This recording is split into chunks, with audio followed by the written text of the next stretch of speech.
All right, it is Sunday, May 24th. Happy Memorial Day weekend to everyone out there. I know this is a week late, but still. We are rocking without Jeremy this evening. So say a big prayer for the family over there. They had something that happened, and so they just need to take care of it. Spend some time. But it's me, it's Richard. We're talking Spider-Man Noir, the comic book, to prepare for the TV show that's coming out. There's a comic? Right. I There's didn't know several, I think. Yeah, there is. Yeah. So, yeah, this is basically the first ever of like Spider-Man Noir, and this has got his first appearance, and it tells the story of an origin of Spider-Man Noir. It gives us a nice setting of that world and the characters that are in it. And we read it. So, And it was a thing. Okay, thanks. Bye, everybody. Yes, I have thoughts. Let's see. We usually do whelmings before. Do we want to go ahead and do the whelming of it, or? Sure, yeah. You just want to do the whole thing? Yeah, the whole thing. Okay. Yeah. I have never read this. And it's mostly because, to me, Spider-Man Noir on paper doesn't work. Because, Spider-Man is a quippy, smartass. Like, he's not this, dark and he's not a noir type character. He's just not. Yeah. And he's not really a detective. I see more of, I don't know, Daredevil, or I'm trying to think of maybe Moon Knight, someone else like that. There actually is a Daredevil Noir series. There's a whole, I didn't know this, but when I was looking up all the stuff for my notes and everything, there's a whole there's an Iron Man Noir. Yes. There's a whole noir X-Men. series. Yeah, X-Men. So I just don't see Spider-Man as a noir type character. So that's why I've never really read it, because I was like, I like noir settings, I like noir stories, but to me, the idea of those two things clash for me. Okay. And so reading the first two issues, I was like, okay, I like this. I really like this. There's some things that I didn't like, but then by the third or fourth, it just kind of it just petered out. It just went out with a, and it was just oh. So I guess overall, I'm kind of whelmed. Okay. You lost that Peter tingle halfway through. Is what you're I saying. did lose the Peter tingle, yes. I have to agree with you. I was actually pretty intrigued by this Spider-Man Noir character and style. And I didn't even think of or take into consideration the fact that, noirs are usually these mysteries, and you have a detective, kind of like Batman style story, or which should be a Batman style story. And I guess I just kind of figured it was more of that 1920s, 1930s style era, and that's kind of just what, whenever I saw the noir and stuff, I just figured it was oh, well, this is a time period then. Yeah. The Marvel, what is it, 1862 or something like that? Yeah, I know which one you're talking about. I can never remember. I'm medieval... dyslexic, so dates just are fucked in my head. Yeah, I think it's 17. No, that's not it. I don't know. 1762? Maybe. I'll look Regardless, everybody else knows what I'm talking about as well. So that's what I think of for the most part when I think of noir. But this was just, I'm with you, man. I feel like it took a while for it to get the story started because of how much they were trying to do the world building, and I understand that. But then the ending was just very much well, shit, we've got 4 issues. Let's finish this fucker up. And it's Marvel 1602. Okay, so bad off. Yeah. Oh my gosh, several millennia or century. I mean, but yeah, no, I don't know. I liked the world building. That's the part I liked. I liked seeing, the part I liked about it was oh, that's cool how they used like the typical Spider-Man character, Mm, but like they're now I'll just say it. Like I liked one of the cool like twists, not necessarily in the story, but just a twist on the character was I like that Felicia Hardy was the like leader of a speakeasy called the uh-huh. Black Cat. I thought that Yeah, was a yeah, neat yeah. little twist. Yeah. Yeah. Very cat themed and whatnot like that. Mhm. Yeah. Or she's not necessarily like a thief kind of Mhm. thing. So, because I feel like a thief net wouldn't necessarily. I don't feel like that would work for her character there. I mean, I think you could do it, but I do think this is easy. This is better. Yeah. I think of the time with the Great Depression and everything, a thief could absolutely work in that world, but something about her being like, I don't know. I like maybe it's just me. Like I just like speakeasies. I think they're cool. Yeah. So I just thought that was kind of a neat little like, oh, that's cool. I like that little twist on it. Well, I think it just goes better with those times because usually Hmm. there's something like that in any kind of movie you watch or Yeah. whatever. So it was very fitting to have Felicia there. But I was whelmed close to underwhelmed with this story. Mm, And the only reason I didn't put it in the underwhelm is that I was like, it's not necessarily bad. It's just like I was feeling like you had to be a Spider-Man like fan yeah. to really enjoy this. And talking to you though, I'm like, okay, well maybe I'm wrong on that as well.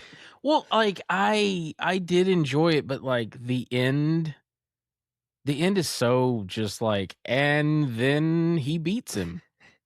Like And the end. yeah, it really like it's just like and then he defeats the bad guy, but like we don't even get to see it. It's just like and he's beaten and he learned a valuable lesson that day. Like like there's no I don't know, there was no it's just more of an origin story for Spider-Man Noir really. Yeah. And I'm not a big fan of origin like Ah. stories and Yeah. origin movies because I'm just like I like to get them out of the way, and then we get to the second movie where like he's the character, and we actually get some actual storytelling to it. Yeah. Yeah. Yeah. But the most fun I had was just seeing the twists on the different rogues and the different like Spider-Man like staple side characters that we see in this. Got you. Got you. Well, we get a lot in the very first issue. So we get introduced to Ben Urich, who's essentially like the main character of the first like 2 issues Hmm. of this 4 issue limited series. We get to meet May Parker, Peter Parker, the Enforcers, which consists of Ox and Fancy Dan and Montana. I feel like Montana is like a legitimate character, but I don't know about Fancy Dan. I've All never of heard them about are, Fancy yeah. Dan. All three. Those are the Kingpin enforcers typically. Okay. Yeah, I I knew was Ox was. Yeah, Ox, Fancy Dan, and Montana are both. Fancy Dan is the one that just has the knife. Yeah. Montana is the one that wears the cowboy hat with like Mhm. the whip. And then Ox is just the big, strong, dumb guy. Right. Yeah. No, And Ox was definitely like, oh, I know who that guy is. yeah, typically they work for Kingpin, especially like in the old days, like the old comics where, Mhm. this is honestly taking place where some of the older comics kind of use homage to. So, well, you know what I'm talking about? Like, it's like that era where everyone talked like this. See? Yeah. See? Yeah. Yeah. Yeah. So anyway, Kingpin is typically the guy who's over the enforcers, though in the past they have worked with Norman. Gotcha. And I really thought it was interesting, and I kind of spoiled that already, that they didn't use Kingpin for the main sort of antagonist for the story. Because I feel like he would have been a better choice. Yeah, and I think they were trying to like pull that whole the fourth issue. Look at this. Yeah. Ah, Yeah. which I was like, okay, whatever. But Norman Osborn, known as the Goblin in this world, not the Green Goblin, but just the Goblin. Felicia Hardy, we talked about her already, and Craven and the Vulture. So I thought that was cool. Craven and the Vulture. The Vulture, the Vulture is straight up Nosferatu. I didn't even think about that, but yeah. He is Yeah, you're right. He is straight up like classic, not the recent remake, but classic Nosferatu. Looks like him. Yeah. Yeah. Eating people. Yeah. Mm-hmm. Crazy.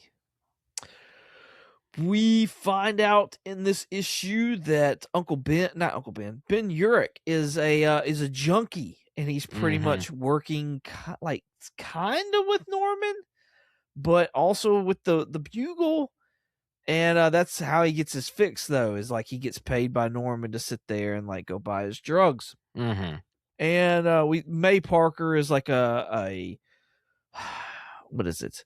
She's speaking out for all the people who are like homeless because of the time period that was in. I can't even remember what they call those towns. I can't even remember. Shanty towns? Is it shanty towns? Something like that. But they called it something else because was it Roosevelt that was in charge at that time? It was Hoover, then Roosevelt, I believe. Okay. But they were called something like historically, those towns were called something else as well. But she's going out and she's like talking to the people and trying to like encourage them. And Norman's people are not about this at all.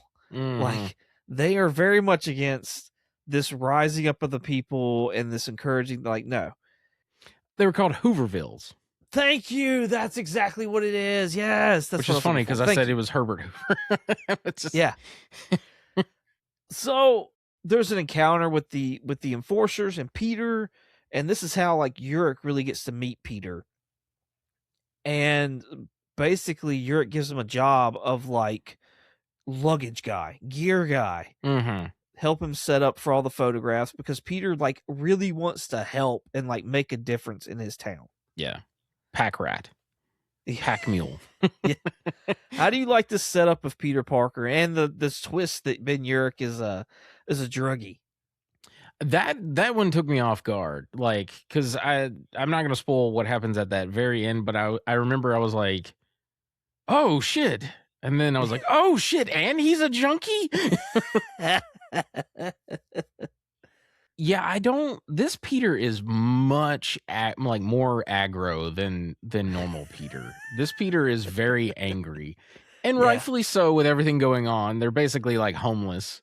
But yeah, the May's like making a speech, and then the enforcers are like, you know, hey, you old lady, get down. And Pete's like, don't you touch her or I'll fucking kill you or something like that. I was like, damn, Pete. But yeah, I love the inclusion of Urich. Especially because like I've mentioned in the past with Daredevil about how like Urich is a pretty integral side character in the Spider-Man universe. So it's just nice to see that they actually included this in this sort of, I don't know what to call it, Elseworld. What if? I know Elseworld is DC, but this parallel universe. Yeah. Yeah. I'm just kind of skimming through here, and I completely missed the opening of this book.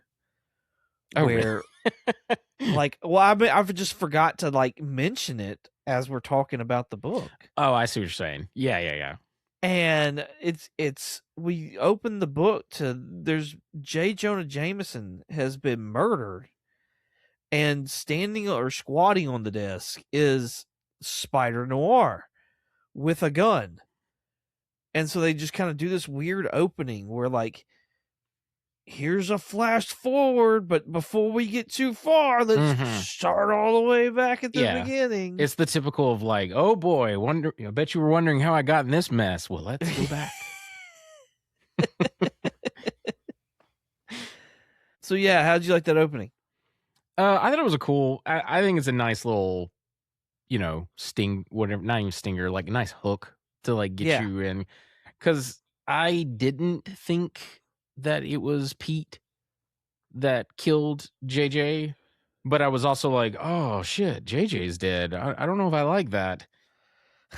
So anyway, but yeah, and then honestly, as the story went on, I was like, oh shit, maybe Pete did kill JJ. I was questioning who Spider-Man would actually be. So you didn't think that was actually Peter? Well, yeah, because like the TV show that we're getting is what did we say? Ben Riley. Ben Riley. Mm-hmm. And I was like, and this is Peter Parker, and I'm like, okay, well, maybe it's not actually Peter Parker who's Spider-Man. Maybe it's somebody else who's Spider-Man. And there's something that, like, as we get to the end of this first issue that kind of made me think, what if we're not being told the whole story here, and what if this person is actually like Spider-Man and this is why he's covering up and whatnot? I kind of like that idea. That would actually be kind of cool. But I think the reason why for the TV show is it's when we get to the second issue, there is a like horrifying moment. And I think they're going to include that in the TV show because we've seen something very just absolutely horrifying from the trailer. And I think they are trying. What I'm getting at is I think Sony doesn't want to tarnish the image of Peter Parker. Because that's their bread and butter. Yeah. So I think they're like, we'll call him Ben Riley. Okay. But I don't know for sure. But that just makes, I just have a hunch about that. Well, and I'm aggravated also about the fact that, like, what gets me all confused is Into the Spider-Verse and Across, Spider-Noir is Ben Parker. In this comic book, we've eventually find out who this Spider-Man is. And then for the TV show of the same character from the other movie, but not the same character because he's got a whole new name of Ben Riley, but it's made by the same people of Sony. I'm like, fuck off, Sony. What are y'all doing? Dang it. Fuck! Like, why? Yeah. Why not just stick to Ben Parker and be like, hey, you know that Across the Spider-Verse movie that everybody fucking loves? Well, guess what? This is how that man became Spider-Man. Like, why? Why not do that? Again, I've said it till I think I'm blue in the face. Anything that is the dumbest decision, Sony will do.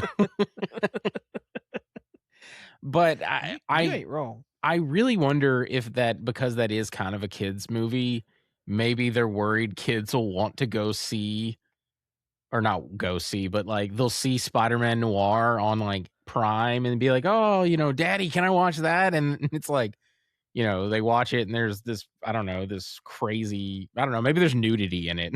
like, yeah. And there's something crazy in there and it's like, oh shit, well, you didn't know that was going to be in this. I could easily see them wanting to change it. I know it still doesn't matter because it's still like, he still looks the exact same as Spider Noir from the Across the Spider-Verse and Into the Spider-Verse and just the Spider-Verse movies. Yeah. But they don't make sense when they do things, so I'm just trying to think how they think.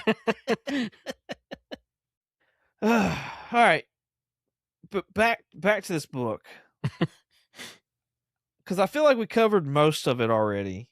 Because I don't feel like there was a whole lot to really get on this first issue. For me, anyways, there wasn't. Yeah, I mean, I have a bunch, but like, we kind of covered it all. But one of the things I definitely want to talk about, just because I find it interesting, because I didn't read this comic, and I know it was a point of contention during the trailer for the show coming up.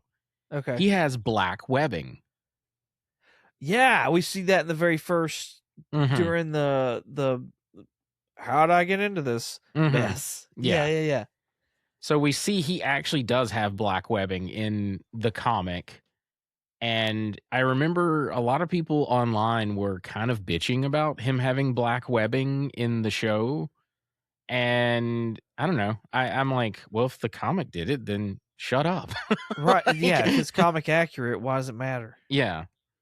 But what was your take? Do you like the black webbing? Do you prefer the white? I was supposed to say the white wedding, the white webbing, Or do you just not even care one way or the other? I mean, Billy Idol's pretty cool and all, but that song's about cocaine, I'm pretty sure as well. So That's funny. I didn't know that. I think I think that's what he said it was about. But as far as the webbing goes, I'm cool with the black webbing. That doesn't bother me at all. It looks like it's organic as well, like the Mhm. further we get into it. And so I feel like they're playing more with this possibility of Spider-Man's having organic webbing. Like we've gotten Toby that way. The comic book has done that when Toby was going around.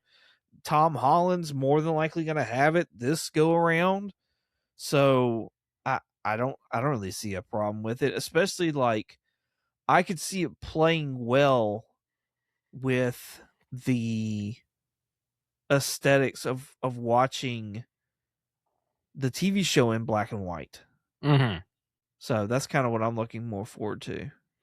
Yeah, I really that's more of a review about the show. We haven't seen the show yet, but I have a Right. feeling I'm gonna say it about it. But anyway, I'll save that for whenever we do the review of the show. But yeah, I'm not a big fan of organic web shooters, but I'm not a big fan of his origin, and we'll get into that in the next issue.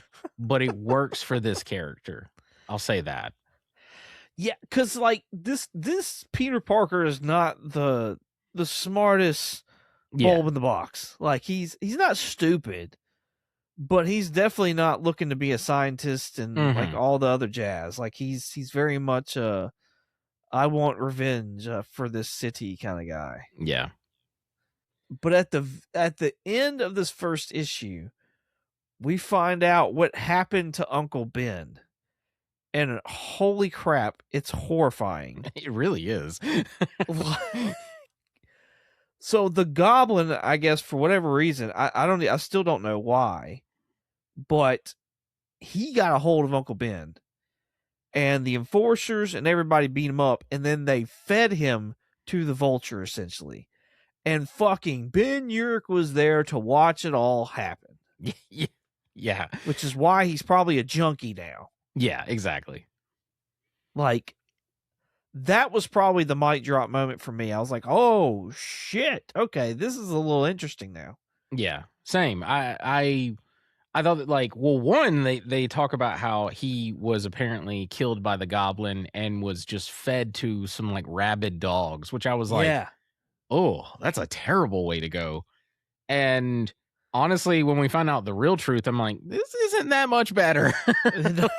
No, no, not at all. And the fact that, yeah, Uric had to witness it. I mean, that was my note was like, oh shit, he was there and he's a junkie.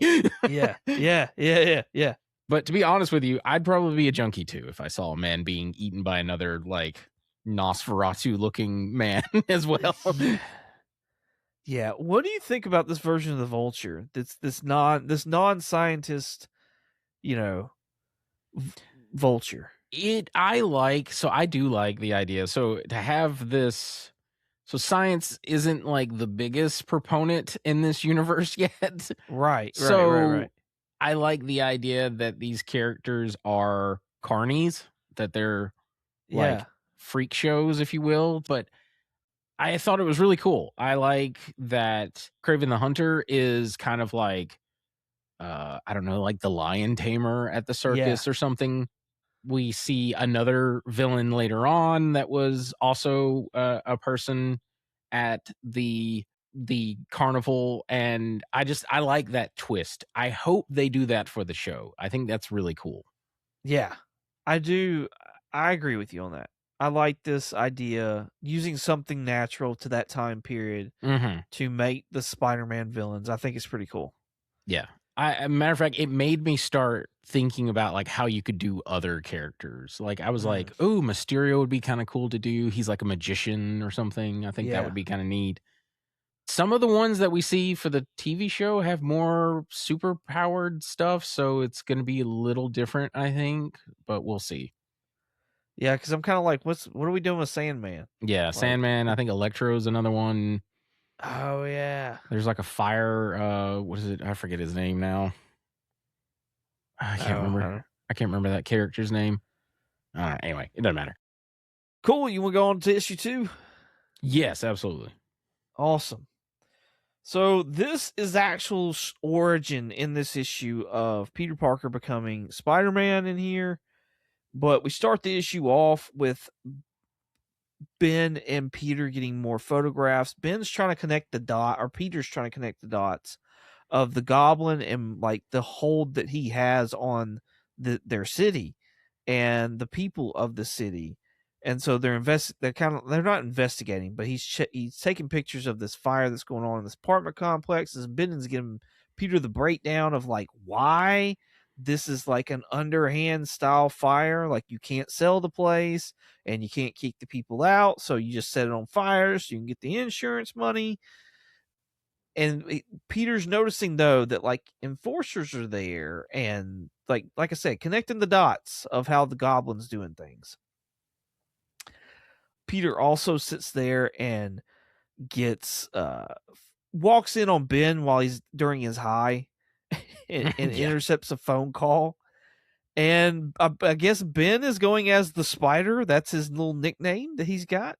Yeah, is their code name, because the other guy is called the Fly. Yeah. Do we ever find out who the Fly is with this information? No. I didn't think so. Yeah.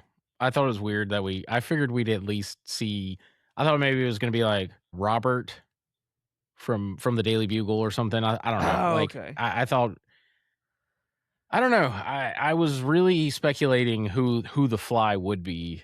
Like, yeah, maybe it was Aunt May or somebody. I don't know. I was trying to think of somebody that it could be.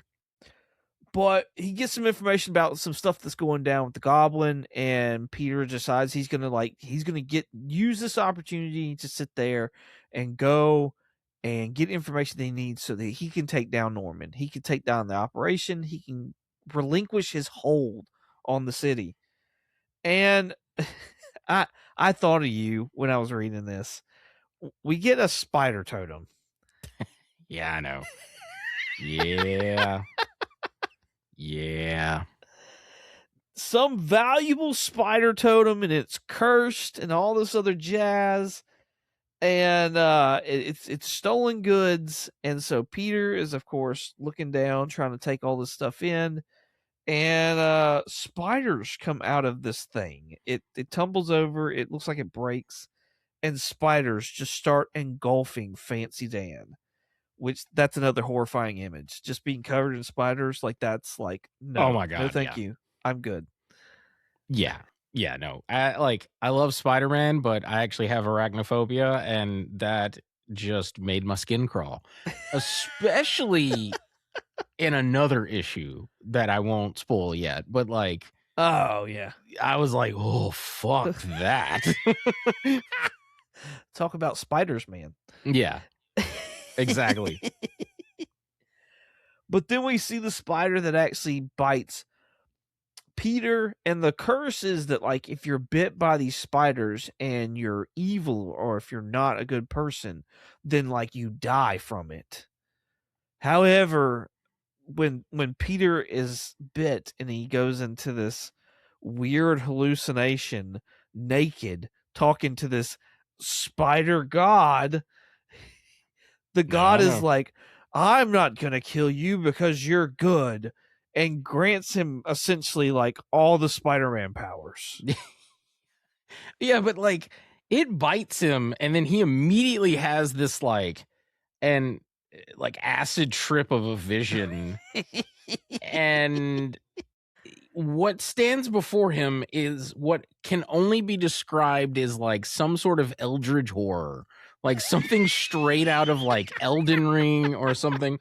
Like I don't know if you noticed, but like that spider is like humanish. Like it has I'm looking at it nipples. Now. It has a rib cage. It has on some of its front arms, it has human arms coming out of its legs. Yeah. Out of the like fur. Like it is literally like it's like biblically accurate angel or whatever. Do not be afraid. And you're like, oh fuck.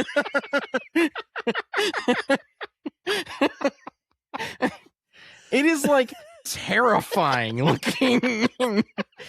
it's all like, hey, don't be afraid. I'm fine. And it's like, no, you're not. But yeah, one of my notes when I saw the spider totem is I literally put the eye roll emoji in my notes. I was just like, oh God, spider totems. And then, of course, a spider god. But I will say, this happened before it was cool, if you will. Before they made it really fucking dumb. All that means is that this helped start it. Yeah, it this really was did. a whole different universe, and they were like, "Hey, we can wrap them all in a web of life." Yeah, which eventually gives us the Madam Web movie. All right, you're making me hate it even more. And fuck that Adam Webb. Fuck that Madam Web movie. Ooh, that's so funny. When he is upside down, and when he wakes up from his vision and he is upside down in his spider web, he looks exactly like the recent shot from the trailer with Tom Holland. Yeah, I thought that was interesting. And like it's like a black spider goo cocoon, with like freaking matrix lights in it. Yeah, it looks like there's egg sacs in there too, which I'm like, yeah, it's I didn't really get that. I didn't really understand why we had to do all this, but okay. I feel like the artist was trying to do something cool, and it just fell really flat for me. I'm really not like, the art's not bad throughout this comic, but I'm not really impressed by it. Yeah, I was same. I liked it. The two parts that I like is this one of the spider god. I thought that was kind of interesting.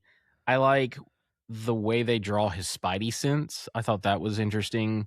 Yeah. And then when he first shows up as Spider-Man and he comes crashing through a window and then he's like dodging like attacks and everything, and how they show that, I thought that was neat. Those are kind of my only favorite moments. And that, like, we go straight from Cocoon Peter to that him crashing through Norman's window and starts attacking enforcers and threatening Norman and all this other jazz. We see more of the organic webbing that's going on. I'm with you on the spider sense. I like how they did that. It's very prominent. It's not a you're guessing or anything like that. You know that's what's happening at that point in time. It also kind of looks like the totem. It has that same sort of similar shape as the totem. Oh yeah, I'm seeing that now. Interesting. I'm not a fan of the whole, and I don't think I'm a fan really. There's never been one where I liked it, but the whole like shadow showing you where he was and like to get to where he's at. Oh really? I like that. Yeah, I feel like I get lost trying to interpret it a lot of the times, and so it just bothers me. I liked it. I thought it was cool. Yeah, no, I'm glad you did. Before we sorry, I'm gonna go back to the Spider God. One last thing about that was just I wrote Nick Cage is totally going to play that part. Like he is so going to be the voice of the Spider God and put on some weird like, hello Peter. Like I could see him doing his like long legs voice for the Spider God. Like I'm totally calling that. Like that is so weird. It's right up Nick Cage. Like reading this, I'm like, okay, I can see why Nick Cage was like, no, we have to do this.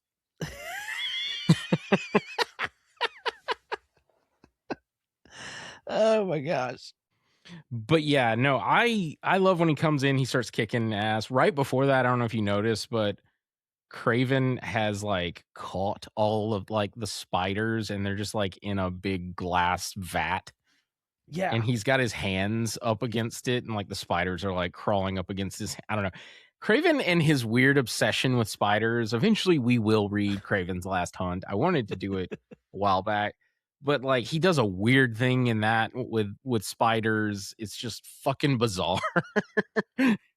He's got the opposite of arachnophobia. Yeah, it's I don't know, like fetish. I don't know. Ugh. Don't be gross, Tammy. While at Norman's, right before Peter crashes in, old Ben is getting paid by Norman so that he can go and get his drugs. Peter basically threatens Norman and then takes off, runs into Uric. Uric realizes that it's Peter that's behind the mask and that he's got these weird powers now. This kind of influences Uric to not want to take money anymore from Norman and like turn a new leaf and actually do something with the information that he has and help the city. Unfortunately, he goes to the wrong person, which is J. Jonah Jameson. And that winds up getting him killed, which I was kind of shocked because that threw me off for a loop. I'm not going to lie. That JJ murdered and knew. It says in this panel, it's done. The spider is dead. So, like, JJ knew that Ben was a spider. That wasn't a secret, apparently. So, like, if they know that he's a spider, why would they, like, did they go ahead and kill the fly, too? Is that why we don't know who that is? Maybe JJ was the fly. Oh.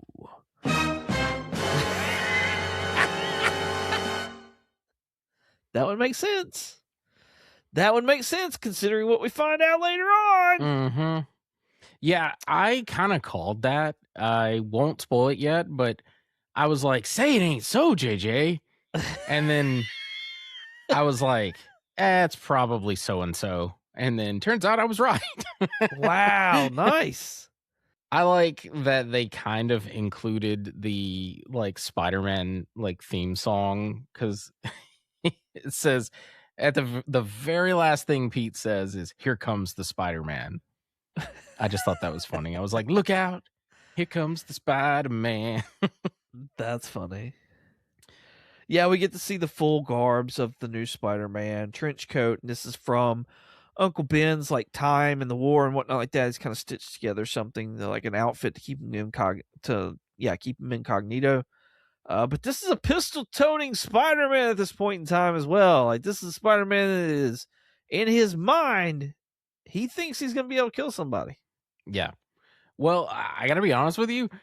Seeing the webbing, like it looks like one of my comments for the webbing, it was at the end because there was a specific panel on the last issue that made me think of this, but like the webbing is so like thin and like it's like angel hair web.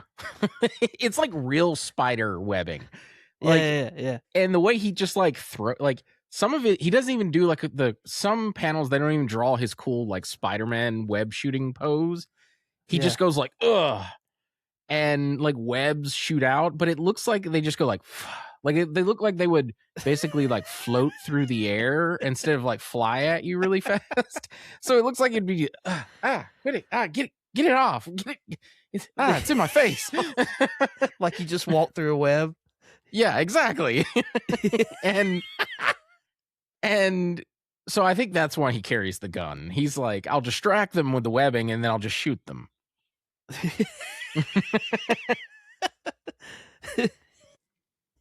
That's funny. Oh man. All right, on to issue 3. The one thing I liked is they used the great power speech that they always do with Uncle Ben, but I think they did a way better job than Madam Web. And I'm trying to pull it up here real quick. He said, if those in power can't be trusted, it's the responsibility of the people to remove them. And I was like, that's cool for the time. I thought that was neat to like include the great power, great responsibility kind of thing. Yeah, I must have missed that or just didn't put it together because I felt like we kind of got the great power, great responsibility like coming up from Aunt May. Yeah, a little bit, yeah. But yeah, I'm with you on that one though. Like the rephrasing of it, that's pretty cool. But that was it. That was it for that issue. Cool. Well, Issue number 3, we find Peter going back to Urich, and he finds him dead. And he's the one that calls the cops, and I guess they somewhat like question whether or not they're going to pin it on him or not, which I'm Yep. like, wow, like how freaking shoddy is this? Yep. So that's Yeah. pretty crazy. Yeah, they were gonna try and they were like, "Can we pin it on him?" They're like, "Nah, he's the one who called it in." Which we later learned that they're kind of bought and paid for. Like Yeah. this whole city's corrupt due to not just the Goblin, but just other people. Like we learned when Pete went to the Black Cat speakeasy, Urich was showing him. He's like, "Oh, there's the mayor. There's the whatever the attorney general." It was very like Batman Yeah. Begins when he Oh, goes in yeah. there with, is it Falcone or is it Maroni? I forget which one it is. I think it's Falcone. Anyway, when he goes in there and he's like pointing out all the different like city officials that Falcone like owns, like he's telling this to Yeah. Bruce, and he's like, I could shoot you right now and nobody would even bat an eye.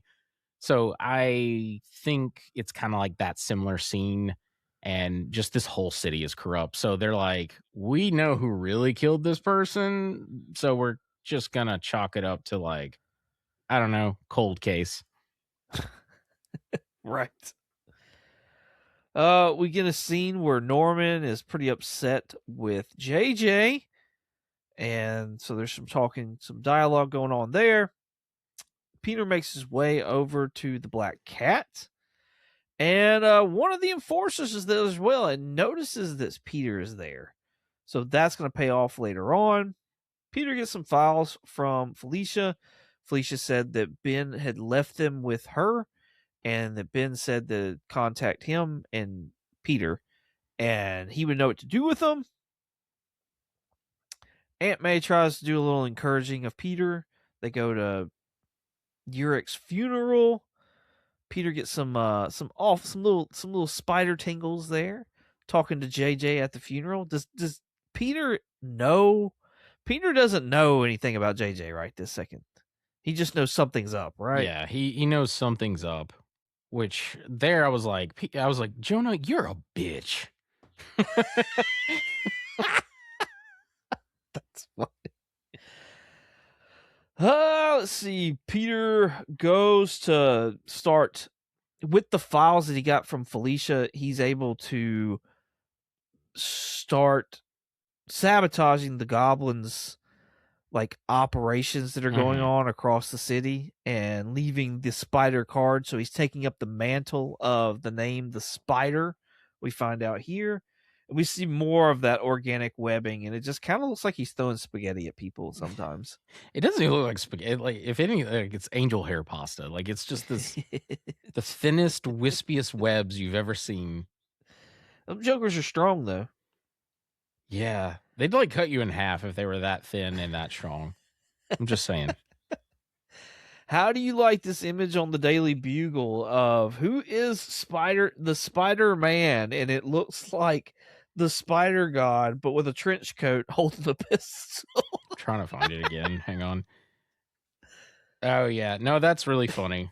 I think that's hilarious. Like he's got like little boots on with little like I think they're little like sock garter straps or something. I don't know. It's fucking hilarious to me. Yeah, he's got like 6 legs, it looks like, with feet, and then 2 arms with hands. And it's like, oh, Yeah. what does he need with those 6 feet? Why can't he have like 4 and 4? What are we doing? I love underneath though, it says artist's reproduction of the Spider-Man based on eyewitness accounts. That's pretty great. Norman is not happy about this that's going on in the Daily Bugle.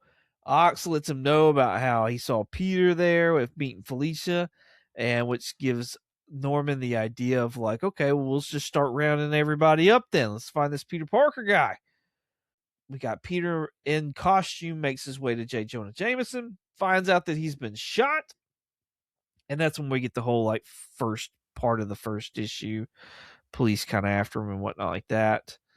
And Peter starts looking through the files, and we get more of how the Vulture and Craven and their like bios, as far as like where they came from in the Carvel and whatnot like that. Yeah, he finds like a dossier on everybody, which gives Peter the idea to really go check out this J. Jonah Jameson in the morgue. When we get another what feels like mic drop moment, which I feel like the writers did good with this. Yeah, with I these do too. these endings on these issues of like what you thought it was isn't really what you thought it was. So I like that. Yeah, I loved it. I thought it was really neat. I called it though. I was like, back on the previous issue, I was like, "Say it ain't so, Jonah," and then I was like, "Nah, it's probably the chameleon though." Nice. And surely enough, I was like, "Oh, okay, it is the chameleon." But I didn't quite understand. I was like, "Wait, so he impersonated JJ and killed Urich, but who killed the chameleon?" I was like, "Did Goblin kill the chameleon? Who the hell killed the chameleon?" That part I did not know until basically the very last issue. Yeah, which is the next one. But I was same boat. I was like, why did Norman kill his own guy? Because I was like, that's what I thought immediately, and there was no reason for me to think differently until the next issue. But I was like, why did Norman kill him? That makes no sense. Yeah, at the time I had no earthly idea because I was like speculating. I was like, was he the Fly? Was he like I don't know because like timing. Yeah, and also I was thinking of this dumb like chameleons catch flies or something. I don't know, like you know what I mean. Like I was just like, I was trying to think of something that connected the chameleon with the fly, and I was just like, I don't fucking know. Maybe that was the only thing that really came to my mind. How do you feel about this version of the chameleon who's like can physically mold their face into another person's face? I thought the chameleon always was like a mask type deal where he could like the mask changed the look of his face, quite like Craven on the movie. Typically, he just wears he has like a gross white kind of blank face, like he doesn't have a nose and everything, so he just slips like a mask on, and he's really good at changing his voice. In later iterations, it's more technological based, so it's like a holograph or something. Okay, I'm fine with this because it's just OG Clayface from Batman. Yeah. Like the first Clayface wasn't a big giant clay monster. He was just a guy who had a moldable face that he could rearrange and change into a person. So it's kind of the same thing. So I was fine with it. Plus, we don't see much of him. He dies. It's Chameleon. There's not much he can do as far as the most he does usually is impersonate Spider-Man or Peter and ruin his life, and that's about it. Just an annoyance. Yeah, he's just to me he's a throwaway villain. He's just one of those you throw in there for a second to be like, oh cool, it's the Chameleon. Okay, and he's gone. He was perfectly used here, in my opinion. To not only find out though that JJ that we've been dealing with and seeing was the Chameleon, we find out that Norman has got him locked up in a cage next to a white tiger wherever they're at. So JJ is still alive, the real JJ. Norman's kidnapped Felicia, and they leave us with the Vulture sitting there literally hanging over Aunt May. With the possibility that she may get eaten as well. Yeah. My note was Aunt May, no! And then I was like, this Peter is gonna fucking go ape shit if Aunt May dies. I think he kind of went that way without it. That is true. That is very true. Shall we move along, or do you got something? I have a few. I just wrote one at the start. I was like, poor Pete. Another Ben has died because of him. We had Uncle Ben and then now Ben Urich. At least Uncle Ben wasn't because of him, though. Yeah, that's true. Well, we don't know. Maybe it was because of him. Maybe I don't know. Maybe there's something that he did. But yeah, you're right. Yeah, that's pretty much it. That was kind of the only beat. The only other part I really liked was Ox being like the dumb character who's like, "Oh yeah, I saw him at the club the other night," and then Norman's like, "Thank you, Ox. That would have been very useful information." Poor Ox. He doesn't get paid enough to be smart. Let's be real, okay? If he got incentivized, he probably would crack a book open here and there and really earn that money. I'll be honest with you, he's probably so dumb they don't even pay him. They probably like, I don't know. They probably just keep him clothed and fed, and he just accepts that as payment. I was gonna say they just pick up his tab. Mm-hmm. Issue 4, the last of this limited series, we start off the book with Vulture attacking Aunt May. Peter gets there in the nick of time in his garbs and shoots the Vulture, takes him out. Only for Aunt May to be upset by this. Yeah. And talk about how he was unarmed and this wasn't needed, it wasn't necessary, all this other jazz.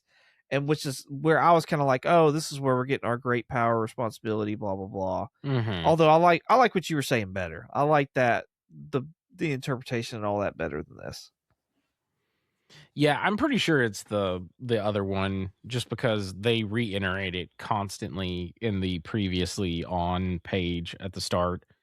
But yeah, I get it. Like at this time in the comics, Aunt May is not a fan of Spider-Man, so they want to do that version in this universe as well. I hate it. Me personally, I'm like, Aunt May, come on. Like, he was gonna fucking eat you. What do you mean? Like, he was unarmed. Like, yeah, he didn't have a gun, but like he had his weapons were his claws and teeth. The guy looks like a fucking vampire. Right. He literally like hisses and swoops in on her. Like, yeah. Yeah, I was on Team Pete as well. I was like, no.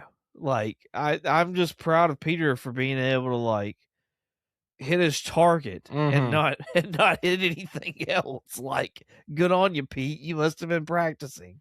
I mean, in his defense, he was like, I don't know, a foot away. That's true. But still, I mean, heat of the moment.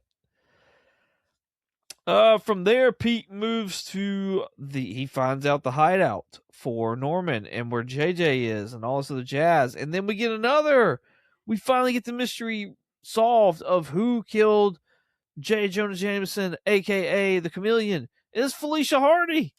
Yeah, I did not see that coming. I didn't either. No. I mean, that makes sense because in this universe, she's more of like a lover of Ben than she is of Pete. So yeah. That kind of made sense to me, but I just didn't see that coming. No, I didn't either. But it did make a lot of sense, like her to be the one who kind of knew everything that was going on in the background. We don't see her that much throughout the series, really. So it's very like Scooby-Doo-ish. Mm-hmm. So Felicia, after admitting that she killed the Chameleon, like backhands Norman, and we see a crack on his face. And this was where I was like, "Oh no, we're gonna do this." Yeah, I went, "Oh shit! Does Norman have a goblin face?" I will say, I meant to mention this in the previous issue. We see a bunch of characters, like women, crying, and their mascara's running. But the way they draw it's bad. It looks like it's cracking. Yeah.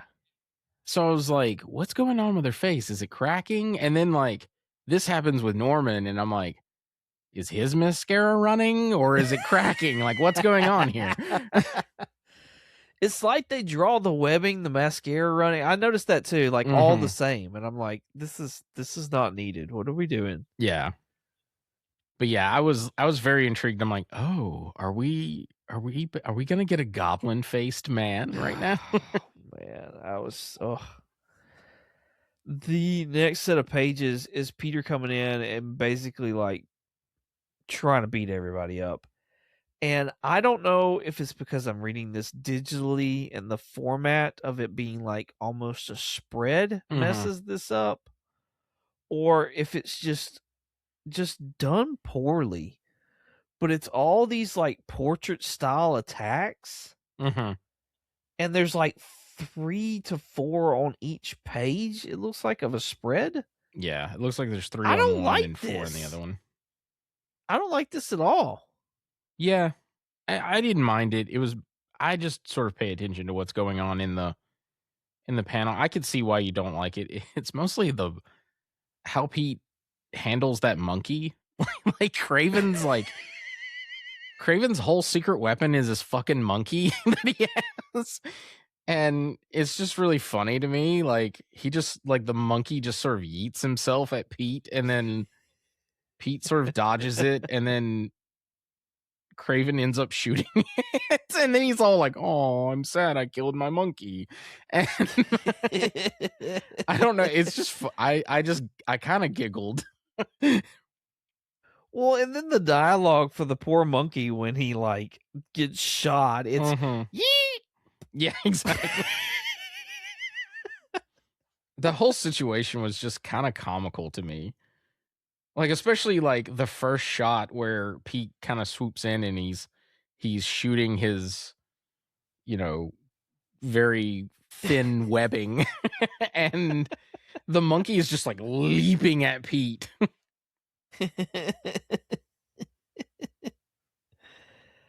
I like the next page of better when he's, like, taking on the tiger because he's trying to keep Jonah from getting eaten by that tiger, so I like that action scene better. Norman goes to hold Felicia's hostage to get away. Craven gets up from being hit in the face with a pipe and is just speaking gibberish. That's my favorite. Honestly, that's my favorite like this Spider-Man felt like Pete. Like, I was like, because my note was, Yeah. he says the line, he's like, I have no idea what you just said, but if it was, I surrender, you have my my sincerest apologies. And then he just kicks Craven into this vat of 1,000 spiders. Yeah. And I was just like, there's the Spider-Man wit that I love. Like, I just Yeah, thought that yeah, was yeah. really funny. Yeah. I did like that. I enjoyed that, and I was thinking the same. Like, I was like, "Oh, okay, cool. That's more like Peter." Hmm. Peter follows Norman and Felicia downstairs into the basement or whatever, and, we get in a little scuffle between Pete and Norman, and they take each other's masks off, essentially. Yeah. Yep. And Norman is not the Green Goblin, he is Killer Croc, is Hmm. what it boiled down to. I had a note here that just says, "Oh shit, he does have a goblin face," and I was like, He "He kind does. of looks like Killer Croc, Killer Croc," and then I was like, "He." It almost makes more sense. He should be the lizard. Like they should have not done Norman. They should have Yeah. made it Kingpin and had the lizard be one of the other like carny folk, a part of his like menagerie of carny folk. Well, I'd have been cool if the lizard was, like, over these guys. Yeah, I just don't see Kirk Connors doing like I don't know. You could do that, but it would be so out of character as far as him being like the ringleader of everything. It would like, for me, I could see it being more of, like, he's the biggest freak of the show, and Mhm. he was tired of it, and, like, you give him some kind of a dialogue of, like, him being fed up with that. Mhm. And so, like, he recruited, Craven, the Vulture, Chameleon, all these other guys Mhm. to sit there and, like, get out of the freak show and, like, actually be somebody. Mhm. And then you have this final battle here go down. And at the end of this, you have Kingpin come in and step in, and he be like, I hear you need a leader or something to that Mhm. effect. Not those exact words because that's not a Kingpin thing, but like something more, Kingpinish, snazzy. Yeah. Of basically like I can take this over now, and picks up the enforcers, what's left of them, and Yeah. and whoever else he may get. Yeah, I think it's just Ox at this point. Right. Well, Montana, I think, is still there. Does he? I thought he dies. I can't remember. Turn all that scuffle. No. But we get a nice little dialogue between Pete and Norman, and it's basically like, are you gonna actually kill me kind of thing?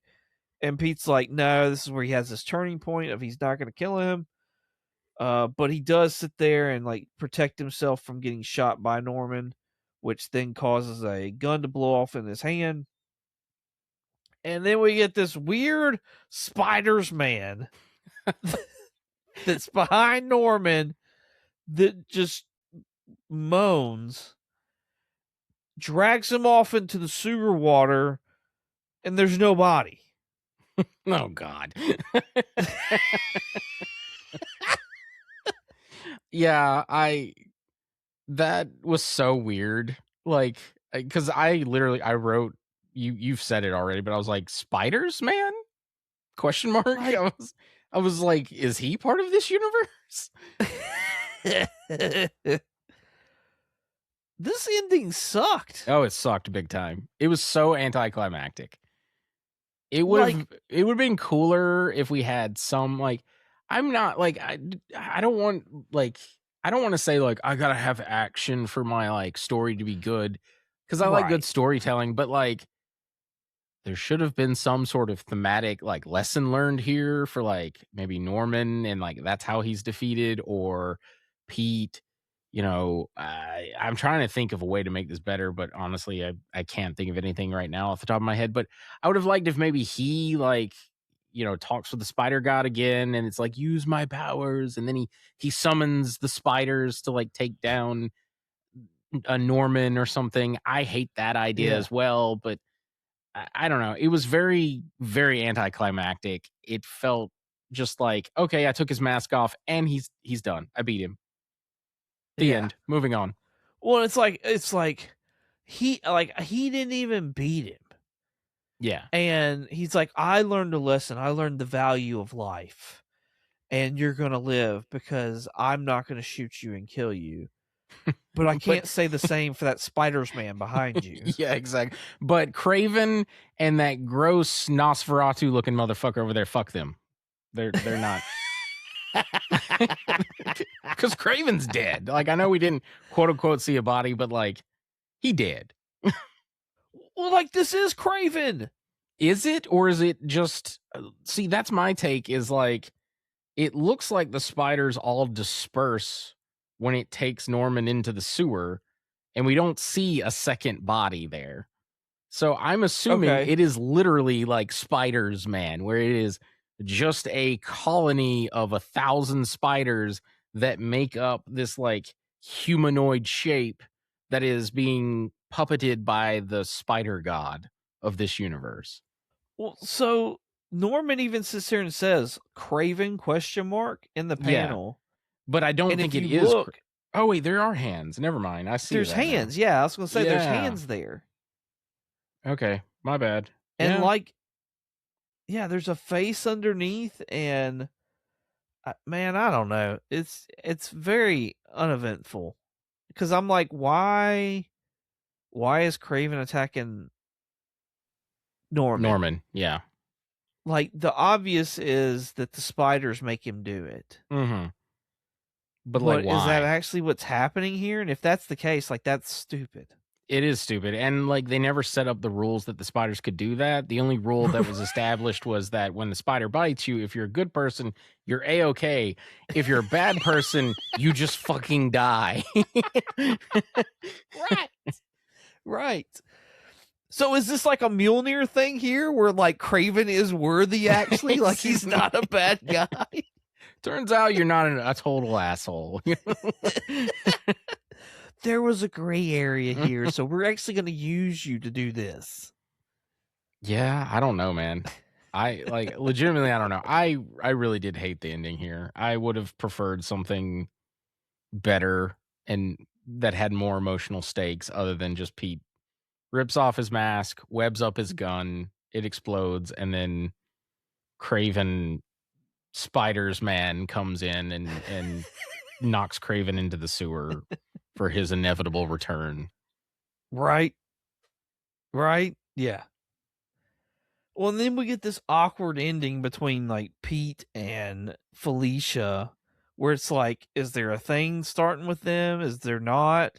But then Pete hands, Felicia an envelope with a picture inside that's got Felicia and Ben together. Yeah. Ben Urich, to be specific. Yeah.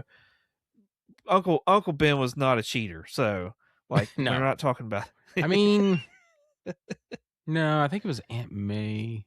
Anyway, that terrible story. Maybe one day we'll read it, but where they kind of no. Yeah, where they no, it's real. Yeah, it's real fucked up. No. I love when Pete comes in that window to speak with Felicia. Did you notice the cat just like hanging off like the curtain, just like swinging like Tarzan or something from the curtain? I do now, but I see it now that you've pointed it out, and I've got a story in my head of this cat was just laying there, probably like halfway in and out, having like a little cat nap, and then all of a sudden this big black figure came to the window and jarred it, and it said, "Oh fucking no!" I mean, we have a cat. Cats will absolutely try to like, I don't know, fucking swing from the rafters or whatever. So like, I was just like, that tracks. Also, she's got like 13 friggin' cats. Like, it's crazy. I'm glad they didn't do like Felicia and Pete hook up at the end of this, just because one, I feel like she's way too old for him in this universe, and two, I like the idea of with it being a noir type story. I like the idea of like, we also learned that she was with Norman. Like she had to, I'm assuming she decided to be in a relationship with Norman for protection or money reasons or whatever it may be. But like her heart still belonged to Ben Urich. And then he gives her the photo showing that he still loved her even in the end. So that's kind of like a bittersweet kind of noir ending. So I thought that was kind of cool. Yeah. It just, I don't know, it just seemed like there was odd tension between the two. Like, it's probably just the way I was reading it. Yeah, it probably is, just because we know that in another universe they have been an item, but for this one I don't think it was meant to be that way. Yeah. And then basically we get like a, he's here to protect the city kind of thing. Mm-hmm. And May's able to go and do her thing that she's been wanting to do. So, and that's the end. Very, very uneventful. Yeah, the ending kind of cracked me up in the sense of, well, actually, real quick, the Daily Bugle talks about World War II coming. Like they mentioned, Hitler's Nazis are gaining power. But there's a little Easter egg for Doc Ock, if you see that. It says celebrated biologist Dr. Otto Octavius joined a group of leading scientists on the crew of a research ship, the Atlantis, has departed on its 6-month expedition to explore the ocean depths. So, oh, that's cool. I guess if they wanted to do a sequel, Doc Ock could show up and be the villain for that.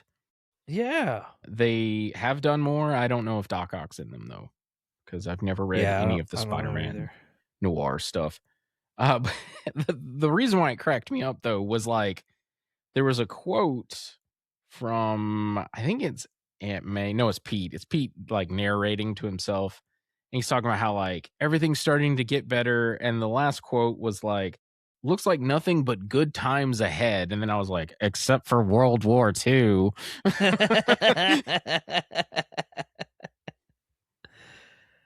Yeah. Yeah, he's a little mistaken there. Yeah, the end was really like hokey, where he's like, in the end, the good guys always win. And I was like, yeah, I wish that were true, Pete. I wish that were true.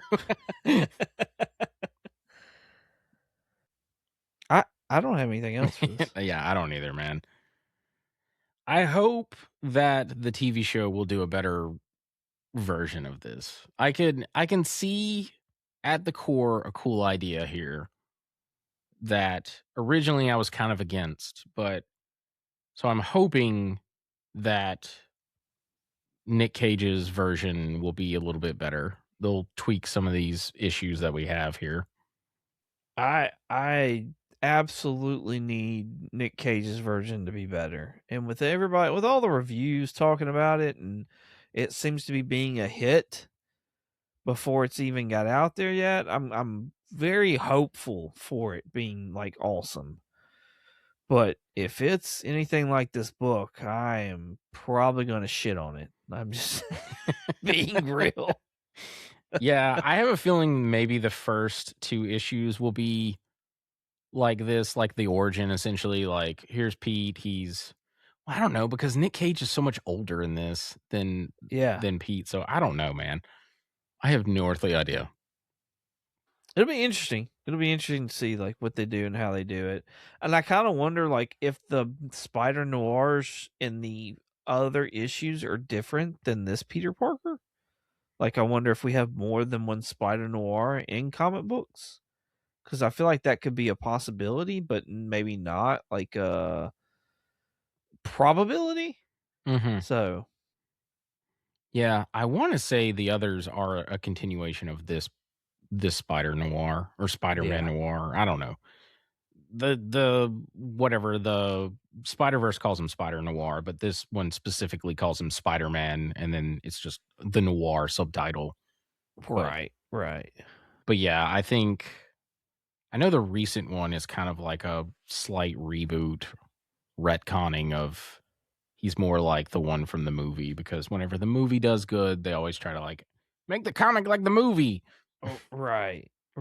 Give you something to go and read if you like the movie kind of thing. Yeah.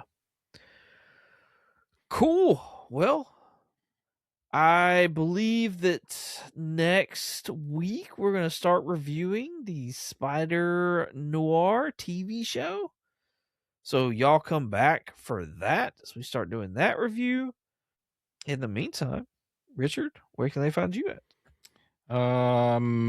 I am not ready. Oh, okay. You're fine. Well, you can find Jeremy on Twitch at Night Fury GTO. That's Night with a K. And you can find him here. If you want to contact me directly, I have an X, the platform formerly known as Twitter, and Instagram, a Blue Skies, and a Threads. My handle is Night Curry, night like day and night, and Curry with a K. If you want to contact us directly, we have a Gmail. Our Gmail is comicallycomicspodcast@gmail.com. And if you want to check us out on YouTube, possibly TikTok, we'll see, and Instagram, you can check us out under the name Comically Comics Podcast. And if you want to check us out on X, the platform formerly known as Twitter, you can check us out under the name Comic League Comics with an X. Awesome. You can find me on Instagram, eBay, and Shortbox22_comics. You can also find me on YouTube at 22 Comics. Thank you all so much for listening. Hope you enjoyed as much as we did making it. Well, all being said, say goodbye, Richard. Goodbye, Richard. Goodbye. Bye, me. Bye.